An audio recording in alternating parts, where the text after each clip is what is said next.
Qiyamətin suallarından biri, pulu hardan qazandın? Bu biraz təbii sualdır da, halaldır ya haram idi. Bu bir qədər rahat sualdır. Halal qazandın ya haram? Növbəti sual daha çətindir, hara xərclədin? Nəyə xərclədin?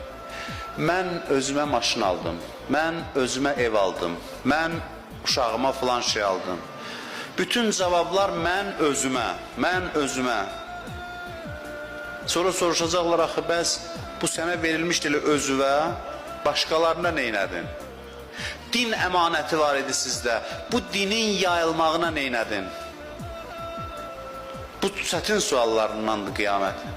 Sənin qazandığından haqqı var insanların. Sənin qazandığın sahibi özün deyilsən, sənə verən var və əmr eləyən var. Xumsu var, zəkatı var.